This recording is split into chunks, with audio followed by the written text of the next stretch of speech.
Good afternoon, Brian with Grand Roofing. Looking at a chimney here that's got some issues going on. Got a leak right on the corner here, and we're gonna dig in so we might be able to learn something from this. On the way, if you could give it a thumbs up on this beautiful Juneteenth day. June 19th, I believe it is, also known as Juneteenth, some new holiday, I guess. So banks are closed. I should be at home. All right, we're gonna make a little bit of an inspection leak video for you guys here. So from the ground, you can see there's a bit of a dip, soft piece of wood coming off the bottom of this chimney here. And I've talked about flashing before, whether it's a chimney or a wall, if it kind of comes down and terminates off at an angle, like a 90-degree point right there. Why it's important to have extensions. On top of that, this right here, we can dig in under that piece of flashing. It looks like there's another older piece of flashing, like that was new, put in behind the wood trim of the chimney, because it looks pretty new with paint. There's some newer paint up here.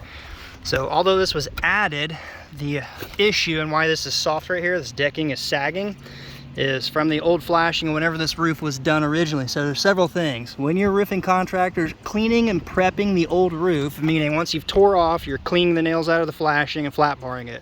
It's important that they don't damage it. If they do, address it or replace it all. So what you got going on here is exactly what a flat bar looks like when they smash into the flashing up under there, the old mill flashing. If you can see that, it's about the perfect width, 1.5 to 2 inches or so of a flat bar bashed into the corner there. If you look up under this one here, you can actually see a big tear in it. And why that one right there is so bad, because if you look at this keyway right here, up under there, that flashing should be covering it. Well, it's actually dumping out water right at that keyway. And if you know, if you've done any roofing, or for those that don't do much roofing and they're just learning, when you put this shingle down right here, the shingle above it needs to be offset somewhat, and you don't want nails in this area. And the headlap of this shingle, meaning the top part that gets covered, comes up typically 1.25 inches past under the second row of shingles to cross. So you put this down as the first row, this is the second, and that's the third. The top of this shingle typically goes up about that high right here. So why that's important is where these come together. Now we're talking with water coming under this third one. So remove this third row, first, second, third, lift this up. That keyway is exposed right here, as well as this part. Well, when that flashing is now damaged and compromised right there, that water is coming right in the keyway right there. And that is right where the leak is originated right here. Typically they come off the corners because the corners are simply bent. Let me see if I can zoom in on that there maybe, get some better lighting. Where these two pieces are cut and it's not extended. Hopefully you can see that. I can't see my screen, but I think it's showing it. There's a protrusion right there. Well, it's the same with the flashing under. There, you can see really good on that one. Actually, there's little stink bugs crawling in and out of there. But that water coming off that step flashing can come right in that corner of the other because it's not extended. If you take this old piece of flashing, you come over and extend it, but you cut it or fold it, you've got that pinch point, that point in the corner right there, and essentially like this one right there. Now when you bring the second piece down, that piece of flashing that's bent at a 45, it actually terminates right at that cut. Well, guess what else terminates right at that cut? Yep, you guessed it, the shingle that's cut right there. Even if it's extremely tight under there, there's that cut right in the center of the L shape right there. It's backwards L, right inside there.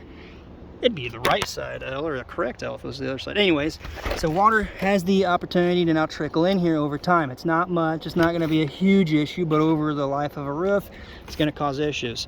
This leak here does not appear to be from that corner, but more so that really bad flashing cleaning job. There's another puncture mark right there. There's a tear right there, the seam and a keyway. And what that's done is made the decking rot out. And if you come down, typically it will come down to about a 4-foot mark if it's a full-foot sheet.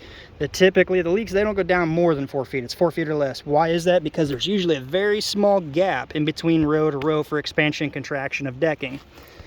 Unless it's one by deck boards, tongue and groove. There's various factors, but most of the time, if installed right, from the bottom edge of your roof, typically starting in the bottom up, it's going to be a 4-foot sheet of plywood or OSB.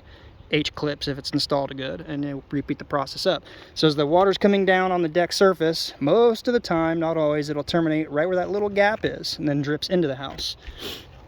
There's a rotten piece of wood now in between this rafter right here through the dip, and the other rafter's about right here. That appears to be on a 24. Yeah, so it's about the width of my feet right here.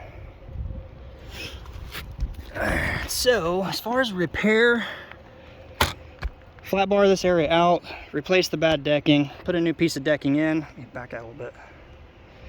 And then ice and water and flash, add new flashing under the old flashing unless you want to get into all the siding trim work. Honestly, I'm going to recommend the roof get replaced. There is, on the southern side, a lot more wear than you see on this back side. Has a lot of mechanical wear. Looks like some possibly hail, I don't know. Blistering more looks like where the actual fiberglass mat has raised up, and, you know, asphalt completely missing from the fiberglass. If it's hail, typically it's smashed in and pressed, or the granules simply pop off. There's a lot more mechanical wear up there. What you're looking for is the amount of asphalt exposed here. It's way worse on the front. And then on the back side, the flashing is going to be very similar. You want to always see a piece of extended flashing coming out the two sides. Unless you have a cricket, and even if you have a cricket and it diverts the water, you still want it protruding out just past the corner so your flashing gets the water out from under here. Now, if you look at this piece of flashing, it looks cut at a 90-degree angle from where it was up. They cut it right here into the corner and either folded it over or cut it off. But if you take all this apart, chances are, there's a high probability, be willing to bet on it, that there's possibly a little point in there that could have an issue.